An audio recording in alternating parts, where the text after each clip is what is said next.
என் அன்பு சகோதர சகோதரிகளே, உங்கள் குடும்பத்தில் இருக்கும் நோயின் பாரத்தால் நீங்கள் சோர்வடைந்து விட்டீர்களா? இரவுகளில் கண்ணீருடன் ஒரு அற்புதத்திற்காக ஜெபிக்கிறீர்களா? உங்கள் இதயத்தின் அழுகுரல் பரலோகத்தை எட்டியுள்ளது. இன்று உங்கள் ஜெபத்திற்கு பதில் வந்துவிட்டது.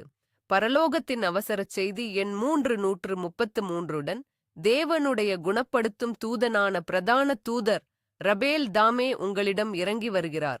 உங்கள் இதயத்தை தயார்படுத்துங்கள். உங்கள் விசுவாசத்தை திரட்டுங்கள். ஏனெனில் இப்போது உங்கள் வீட்டிற்குள் நுழையும் ஒரு தெய்வீக சக்தி எல்லா நோய்களையும் வேரோடு பிடுங்கி எறியப் போகிறது. இந்த வார்த்தைகளை உங்கள் ஆவியில் ஏற்றுக்கொள்ளுங்கள். அற்புதம் தொடங்கட்டும்.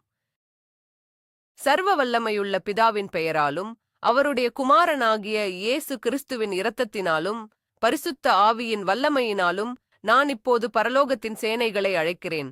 பரலோகத்தின் தளபதியான பிரதான தூதர் மிக்கேலே, உங்கள் அக்கினிவாளுடன் வாருங்கள். நற்செய்தியின் தூதரான பிரதான தூதர் காப்பிரியேலே, உங்கள் எக்காலத்துடன் வாருங்கள். தேவனுடைய மருந்தான பிரதான தூதர் ரபேலே, உங்கள் குணப்படுத்தும் தைலத்துடன் வாருங்கள். இப்பொழுது பரலோகத்தின் கதவுகளை திறக்கும் தெய்வீக வார்த்தையான எப்பத்தா உங்கள் குடும்பத்தின் மீது செயல்படுத்தப்படுகிறது. திறக்கப்படு. உங்கள் குணப்படுத்துதலுக்கான கதவுகளே திறக்கப்படுங்கள். உங்கள் ஆரோக்கியத்திற்கான வழிகளே திறக்கப்படுங்கள். உங்கள் விடுதலைக்கான பாதையே திறக்கப்படு. முதல் அலை, தீய சக்திகளை அழித்தல். பிரதான தூதர் மிக்கேலின் பெயரால் நான் கட்டளையிடுகிறேன். உங்கள் குடும்பத்தின் ஆரோக்கியத்திற்கு எதிராக அனுப்பப்பட்ட ஒவ்வொரு பொறாமையின் கண்ணும் இப்போது குருடாகட்டும். ஒவ்வொரு தீய நாவும் இப்போது கட்டப்படட்டும். உங்கள் வீட்டிற்குள் நுழைந்திருக்கும் ஒவ்வொரு தீய ஆவியும், ஒவ்வொரு நோயின் அசுத்த ஆவியும் இயேசு கிறிஸ்துவின் வல்லமையுள்ள நாமத்தில் இப்போது வெளியேற கட்டளையிடுகிறேன். உங்கள் வீட்டின் 4 மூலைகளையும் மிக்கேலின் தூதர்கள் இப்போது காவல் காக்கிறார்கள். உங்கள் குடும்பத்தின் மீது வைக்கப்பட்டிருந்த ஒவ்வொரு பில்லி சூனியம், மாந்திரீகம் மற்றும் செய்வினையின் கட்டுகளையும் மிக்கேலின் அக்கினிவாள் இப்போது வெட்டி எரித்து சாம்பலாக்குகிறது. உங்கள் குடும்பம் இப்போது பரலோகத்தின் பாதுகாப்பின் கீழ் இருக்கிறது. எந்த தீங்கும் உங்களை அணுகாது. எந்த கொள்ளை நோயும் உங்கள் கூடாரத்தை அணுகாது. நீங்கள் தேவனுடைய முத்திரையால் முத்திரையிடப்பட்டுள்ளீர்கள். இரண்டாவது அலை, தலைமுறை சாபங்களை உடைத்தல். ஆபிரகாமின் தேவனின் பெயரால் நான் அறிவிக்கிறேன், உங்கள் மூதாதையரிடமிருந்து உங்கள் இரத்தத்தில் கடத்தப்பட்ட ஒவ்வொரு தலைமுறை நோயின் சாபமும் ஒவ்வொரு பலவீனத்தின் ஒப்பந்தமும் இயேசு கிறிஸ்துவின் இரத்தத்தால் இப்போது உடைக்கப்படுகிறது. சர்க்கரை நோய், உயர் இரத்த அழுத்தம், இதய நோய், புற்றுநோய் போன்ற பரம்பரை நோய்களின் ஆதிக்கத்தை நான் கண்டிக்கிறேன். உங்கள் DNA மற்றும் RNAவில் எழுதப்பட்டிருக்கும் ஒவ்வொரு நோயின் குறியீட்டையும் பரிசுத்த ஆவியின் நெருப்பு இப்போது அழித்து தேவனுடைய ஆரோக்கியத்தின் தெய்வீக குறியீட்டை எழுதுகிறது. உங்கள் இரத்த சம்பந்தமான உறவுகள் இனி நோயின் பாதையாக இருக்காது. மாறாக ஆசீர்வாதத்தின் வழியாக மாறும். நீங்கள் ஒரு புதிய தலைமுறையின் தொடக்கம். ஆரோக்கியம் மற்றும் நீண்ட ஆயுள் உங்கள் உரிமை. இதை நான் பிரகடனம் செய்கிறேன். மூன்றாவது அலை, பொறாமை மற்றும் கசப்பின் வேர்களை அகற்றுதல். பரிசுத்த ஆவியின் வல்லமையால் உங்கள் குடும்பத்திற்குள் இருக்கும் கசப்பு, மன்னிக்காமை மற்றும் கோபத்தின் ஒவ்வொரு வேரையும் நான் பிடுங்கி எறிகிறேன். இந்த எதிர்மறை உணர்ச்சிகள் நோய்க்கான கதவுகளை திறக்கின்றன. இப்பொழுது தேவனுடைய அன்பு உங்கள் இதயங்களை நிரப்புகிறது. ஒருவருக்கொருவர் மன்னியுங்கள். ஒருவருக்கொருவர் அன்பு செலுத்துங்கள். உங்கள் குடும்பத்திற்கு எதிராக பேசப்பட்ட ஒவ்வொரு எதிர்மறையான வார்த்தையின் சக்தியையும் நான் உடைக்கிறேன். மருத்துவர்கள் கொடுத்த ஒவ்வொரு எதிர்மறையான அறிக்கையையும் ஒவ்வொரு நம்பிக்கையற்ற தீர்ப்பையும் நான் ரத்து செய்கிறேன். தேவனுடைய வார்த்தையே இறுதி அறிக்கை. அவருடைய வார்த்தை சொல்கிறது, அவருடைய தழும்புகளால் நீங்கள் குணமானீர்கள். இந்த வார்த்தை இப்போது உங்கள் குடும்பத்தின் யதார்த்தமாகிறது. நான்காவது அலை, ஆன்மீக தடைகளை நீக்குதல். பிரதான தூதர் மிக்கேலின் அதிகாரத்துடன் உங்கள் குடும்பத்தின் குணப்படுத்துதலை தடுத்துக் கொண்டிருக்கும் ஒவ்வொரு ஆன்மீக தடையையும் நான் உடைக்கிறேன். உங்கள் ஜெபங்கள் பரலோகத்தை எட்டுவதைத் தடுத்த ஒவ்வொரு இருளின் சுவரும் இப்போது இடிந்து விழுகிறது. உங்கள் அற்புதத்தை பெறவிடாமல் தடுத்த ஒவ்வொரு சந்தேகத்தின் ஆவியையும் ஒவ்வொரு பயத்தின் ஆவியையும் நான் விரட்டுகிறேன். உங்கள் விசுவாசக் கண்கள் திறக்கப்படட்டும். உங்கள் ஆவிக்குரிய காதுகள் திறக்கப்படட்டும். பரலோகத்திலிருந்து வரும் குணப்படுத்தும் நதியைக் காணுங்கள். உங்கள் குடும்பத்தின் மீது அது பாய்வதைக் கேளுங்கள். தடைகள் நீக்கப்பட்டன. வழி தெளிவாக உள்ளது. உங்கள் அற்புதத்தை பெற்றுக்கொள்ளுங்கள். 5வது அலை, பாதுகாப்பின் அக்கினிச் சுவரை எழுப்புதல். நான் பிரகடனம் செய்கிறேன், இன்று முதல் உங்கள் குடும்பத்தைச் சுற்றி ஒரு அக்கினிச் சுவர் எழுப்பப்படுகிறது. இது தேவனுடைய பிரசன்னத்தின் சுவர்.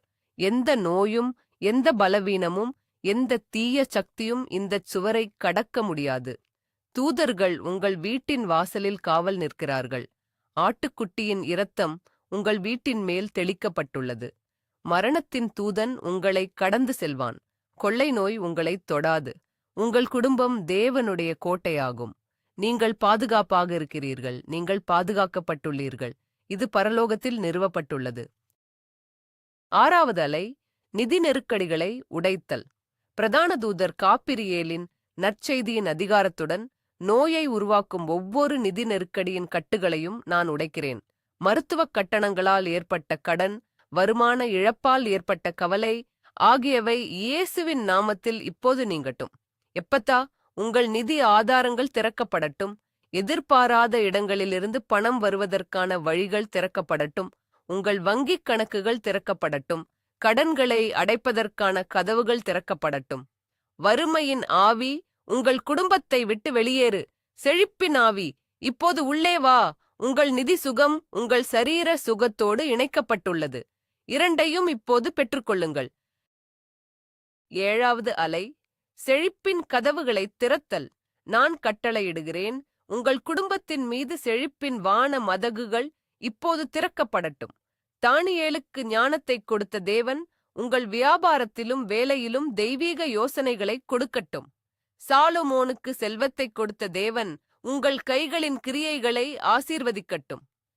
5 அப்பம் 2 மீன்களைக் கொண்டு 5000 பேரை போஷித்த இயேசு உங்கள் இல்லத்தில் உள்ள கொஞ்சத்தையும் பெருகச் செய்யட்டும். திருடப்பட்ட அல்லது இழந்த ஒவ்வொரு செல்வமும் 100 மடங்காக திரும்ப வரட்டும்.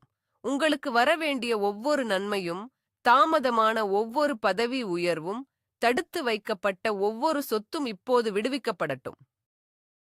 8வது அலை, கடன்களிலிருந்து விடுதலை. இயேசு கிறிஸ்துவின் நாமத்தில் உங்கள் குடும்பத்தை சிறைபிடித்திருக்கும் ஒவ்வொரு கடன் ஒப்பந்தத்தையும் நான் ரத்து செய்கிறேன். கடன் அட்டைகள், தனிநபர் கடன்கள், வீட்டுக் கடன்கள், வாகனக் கடன்கள் ஆகியவற்றின் சுமை இப்போது உங்கள் தோள்களிலிருந்து அகற்றப்படுகிறது. தேவனுடைய அதிசயமான ஏற்பாட்டால் கடன்கள் ரத்து செய்யப்படட்டும். கடன்களை அடைக்க அற்புத வழிகள் திறக்கப்படட்டும். நீங்கள் கடன் வாங்குபவர்களாக அல்ல, கடன் கொடுப்பவர்களாக மாறுவீர்கள். கடன் எனும் சிறையிலிருந்து உங்கள் குடும்பம் விடுவிக்கப்படுகிறது. நிதி சுதந்திரம் உங்கள் பங்காக இருக்கிறது. அதை இப்போது பெற்றுக்கொள்ளுங்கள். 9வது அலை, வேலையின்மை மற்றும் தொழில் தடையை நீக்குதல். பரிசுத்த ஆவியானவரே, வேலையில்லாமல் இருக்கும் ஒவ்வொரு குடும்ப உறுப்பினருக்காகவும் நான் ஜெபிக்கிறேன். திறக்கப்படாத எந்த மனித கதவையும் விடமேலான தெய்வீக கதவுகளை திறப்பீராக. சரியான வேலை, சரியான சம்பளம், சரியான நேரத்தில் கிடைக்கட்டும். தொழிலில் உள்ள தடைகள், வியாபாரத்தில் உள்ள மந்தநிலை ஆகியவை இப்போது நீக்கப்படட்டும். காபிரியேல் தூதர் உங்களுக்கு புதிய வாய்ப்புகளின் செய்தியை கொண்டு வருகிறார். உங்கள் திறமைகள் அங்கீகரிக்கப்படட்டும். உங்கள் உழைப்பு பலனளிக்கட்டும். உங்கள் குடும்பத்தில் வருமானம் பெருகட்டும். 10வது அலை, திருடப்பட்ட ஆசீர்வாதங்களை மீட்டெடுத்தல். பரலோகத்தின் தளபதியாகிய மிக்கேலின் அதிகாரத்துடன் சாத்தானால் உங்கள் குடும்பத்திடமிருந்து திருடப்பட்ட ஒவ்வொரு ஆசீர்வாதத்தையும் திரும்பப் பெற நான் கட்டளையிடுகிறேன். திருடப்பட்ட ஆரோக்கியம், திருடப்பட்ட சமாதானம், திருடப்பட்ட மகிழ்ச்சி, திருடப்பட்ட செல்வம், திருடப்பட்ட உறவுகள் ஆகியவை இப்பொழுது 7 மடங்காக திரும்பக் கொடுக்கப்பட வேண்டும். எதிரி உங்கள் அழிவிற்காக எதைச் செய்தானோ அதை தேவன் உங்கள் நன்மைக்காக திருப்புகிறார். இழப்பின் காலம் முடிந்தது. மீட்டெடுக்கும் காலம் இப்போது தொடங்குகிறது. உங்கள் களஞ்சியங்கள் நிரம்பும். உங்கள் கோப்பைகள் நிரம்பி வழியும். 11வது அலை, தெய்வீக ஆதரவின் பிரகடனம். நான் அறிவிக்கிறேன், உங்கள் குடும்பம் இனி மனிதர்களைச் சார்ந்து இருக்காது, ஆனால் சர்வ வல்லமையுள்ள தேவனைச் சார்ந்து இருக்கும். ராஜாக்களின் இதயத்தை திருப்பும் தேவன் உங்களுக்கு ஆதரவாக அதிகாரத்தில் உள்ளவர்களின் இதயங்களை திருப்பட்டும். உங்களுக்கு உதவ சரியான நபர்களை சரியான நேரத்தில் அவர் அனுப்புவார். எதிர்பாராத உதவிகள், எதிர்பாராத பரிசுகள், எதிர்பாராத ஆதரவு ஆகியவை உங்கள் வழியில் வரட்டும். வானத்தின் பறவைகளை போஷிக்கும் தேவன் உங்கள் ஒவ்வொரு தேவையையும் சந்திப்பார். கவலைப்படுவதை நிறுத்துங்கள். விசுவாசிக்கத் தொடங்குங்கள். 12வது அலை, நற்செய்தியின் முத்திரை. பிரதான தூதர் காபிரியேல் இப்போது உங்கள் வீட்டில் நிற்கிறார். உங்கள் நிதி அற்புதத்தின் நற்செய்தியை அறிவிக்கிறார். உங்கள் கடன்கள் அடைக்கப்பட்டன என்ற செய்தி வரட்டும். உங்களுக்கு வேலை கிடைத்தது என்ற அழைப்பு வரட்டும். உங்கள் வியாபாரத்தில் ஒரு பெரிய ஒப்பந்தம் கையெழுத்தானது என்ற செய்தி வரட்டும். உங்கள் ஜெபங்கள் கேட்கப்பட்டன. உங்கள் நிதி விடுதலை இங்கே உள்ளது. தேவனை துதியுங்கள். பரலோகத்தின் செழிப்பு இப்போது உங்கள் இல்லத்தில் வசிக்கிறது. ஆமென். 13வது அலை, பிரதான தூதர் ரபேலின் குணப்படுத்தும் பிரவேசம். இப்போது முக்கிய தருணம் வந்துவிட்டது. தேவனுடைய மருந்தான பிரதான தூதர் ரபேல் உங்கள் வீட்டிற்குள் நோயாளியின் அறைக்குள் நுழைகிறார். அவருடைய கைகளில் பரலோகத்தின் தைலம் இருக்கிறது. அவர் அந்த தைலத்தை நோயாளியின் நெற்றியில் பூசுகிறார். ஒரு தெய்வீக வெப்பம், ஒரு குணப்படுத்தும் ஆற்றல் இப்போது தலையிலிருந்து கால் வரை பாய்கிறது. ஒவ்வொரு வலியின் ஆவியும், ஒவ்வொரு பலவீனத்தின் ஆவியும் ரபேலின் பிரசன்னத்தில் நடுங்கி வெளியேறுகிறது. பயப்படாதே, தேவனுடைய குணமாகுதல் உன்னுடன் இருக்கிறது என்று அவர் மெதுவாகச் சொல்கிறார். இந்த தெய்வீக பிரசன்னத்தை உணருங்கள். 14வது அலை, இரத்த ஓட்டம் மற்றும் உறுப்புகளை சுத்திகரித்தல். பிரதான தூதர் ரபேலின் தெய்வீக மருந்து இப்போது உங்கள் குடும்பத்தில் உள்ள நோயாளியின் இரத்த ஓட்டத்தில் பாய்கிறது. அது ஒவ்வொரு இரத்த சிவப்பணுவையும் ஒவ்வொரு வெள்ளை அணுவையும் சுத்திகரிக்கிறது. இரத்தத்தில் உள்ள நச்சுகள், வைரஸ்கள், பாக்டீரியாக்கள் மற்றும் புற்றுநோய் செல்கள் அனைத்தும் இப்போது அழிக்கப்படுகின்றன. இதயம், நுரையீரல், கல்லீரல், சிறுநீரகங்கள், கணையம், ஒவ்வொரு உறுப்பும் இப்போது தேவனுடைய ஆற்றலால் புதுப்பிக்கப்படுகிறது. சேதமடைந்த திசுக்கள் சரி செய்யப்படுகின்றன. உறுப்புகள் அவற்றின் சரியான செயல்பாட்டிற்கு திரும்புகின்றன. டோபித்தின் கண்களை குணமாக்கிய அதே தூதன் இப்பொழுது உங்கள் உடலின் ஒவ்வொரு பகுதியையும் குணமாக்குகிறார். 15வது அலை, நரம்பு மண்டலம் மற்றும் மூளையை குணப்படுத்துதல். நான் கட்டளையிடுகிறேன், ஒவ்வொரு நரம்பும் இப்போது குணமடையட்டும். வலி, உணர்வின்மை, நடுக்கம் ஆகியவற்றை ஏற்படுத்தும் ஒவ்வொரு நரம்பு சேதமும் இப்பொழுது சரி செய்யப்படட்டும். மூளையில் உள்ள ஒவ்வொரு கட்டியும் கரையட்டும். ஒவ்வொரு அடைப்பும் நீங்கட்டும். நினைவாற்றல், கவனம் மற்றும் தெளிவான சிந்தனை ஆகியவை மீட்கப்படட்டும். மன அழுத்தம், கவலை மற்றும் பயத்தை உருவாக்கும் இரசாயன சமநிலையின்மை இப்பொழுது சரி செய்யப்படுகிறது. தேவனுடைய சமாதானம், மனித அறிவுக்கு எட்டாத சமாதானம், இப்பொழுது உங்கள் மனதையும் இதயத்தையும் நிரப்புகிறது. 16வது அலை, எலும்புகள், தசைகள் மற்றும் மூட்டுகளை பலப்படுத்துதல். எசேக்கியேல் தீர்க்கதரிசி உடைந்த எலும்புகளை பார்த்து பேசியது போல, நான் உங்கள் குடும்பத்தில் உள்ள நோயாளியின் எலும்புகளை பார்த்து பேசுகிறேன். பலப்படுங்கள், இயேசுவின் நாமத்தில் பலப்படுங்கள். ஆர்த்ரைட்டிஸ், மூட்டுவலி மற்றும் முதுகுவலி ஆகியவற்றின் ஒவ்வொரு ஆவியும் வெளியேறட்டும். எலும்புகள் வலுப்பெறட்டும். குருத்தெலும்புகள் மீண்டும் வளரட்டும். தசைகள் பலம் பெறட்டும். பலவீனத்தால் முடக்கப்பட்டிருந்த உடல் இப்போது எழுந்து நடக்கட்டும், ஓடட்டும், தேவனை துதிக்கட்டும். உங்கள் உடல் தேவனுடைய ஆலயம், அது இப்போது முழுமையாக மீட்கப்படுகிறது. 17வது அலை, உணர்ச்சி மற்றும் மனக்காயங்களை குணப்படுத்துதல். பிரதான தூதர் ரபேல் உங்கள் ஆவியின் ஆழத்திற்குச் சென்று கடந்த காலத்தின் ஒவ்வொரு காயத்தையும் குணமாக்குகிறார். நிராகரிப்பு, துரோகம், துக்கம் ஆகியவற்றால் ஏற்பட்ட காயங்கள் இப்போது அவருடைய அன்பின் தைலத்தால் ஆற்றப்படுகின்றன. மன அழுத்தம், கவலை, தூக்கமின்மை மற்றும் பயம் ஆகியவற்றின் வேர்கள் பிடுங்கப்படுகின்றன. உங்களுக்குள் இருக்கும் உடைந்த துண்டுகளை அவர் ஒன்றாக இணைக்கிறார். நீங்கள் முழுமையாக்கப்படுகிறீர்கள். நீங்கள் விடுவிக்கப்படுகிறீர்கள். உங்கள் ஆத்மா இப்போது சமாதானம் காண்கிறது. 18வது அலை, குணப்படுத்துதலின் தெய்வீக அறிக்கை.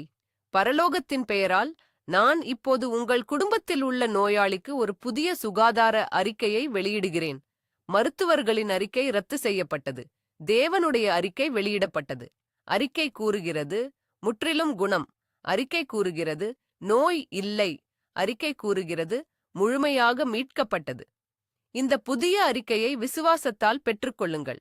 அதை உங்கள் இதயத்தில் முத்திரையிடுங்கள். இதுவே இப்போது உங்கள் யதார்த்தம். 19வது அலை, அற்புதத்தை முத்திரையிடுதல். ஆட்டுக்குட்டியின் இரத்தத்தால் இந்த குணப்படுத்துதல் இப்போது முத்திரையிடப்படுகிறது. சாத்தான் அதை திருட முடியாது.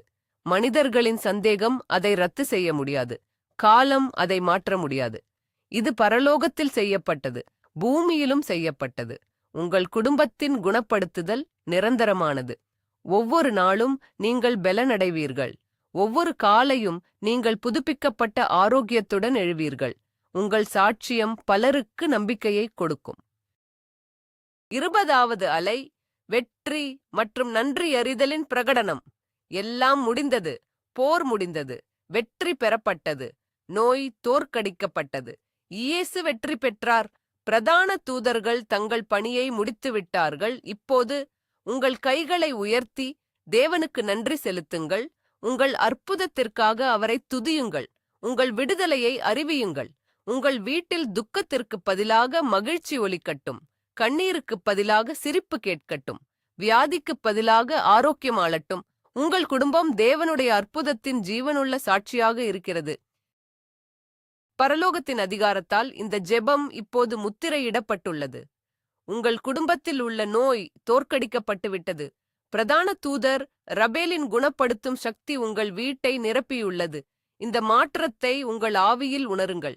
இந்த சமாதானத்தை உங்கள் இதயத்தில் உணருங்கள். அற்புதம் ஏற்கனவே உங்கள் வீட்டிற்குள் நுழைந்துவிட்டது. பிதா, குமாரன் மற்றும் பரிசுத்த ஆவியின் பெயரால். ஆமேன், ஆமேன் மற்றும் ஆமேன். இந்த சக்தி வாய்ந்த ஜெபச் சங்கிலியை உடைக்காதீர்கள். உங்களுக்கு தெரிந்த குணப்படுத்துதல் தேவைப்படும் 3 பேருக்கு இந்த வீடியோவை உடனடியாக அனுப்புங்கள். உங்கள் அற்புதத்தை உறுதிப்படுத்தவும், பரலோகத்தில் உங்கள் சாட்சியத்தை பதிவு செய்யவும், கருத்துக்களில் பிரதான தூதர் ரபேலின் குணப்படுத்துதலை நான் ஏற்றுக்கொள்கிறேன் என்று தட்டச்சு செய்யுங்கள்.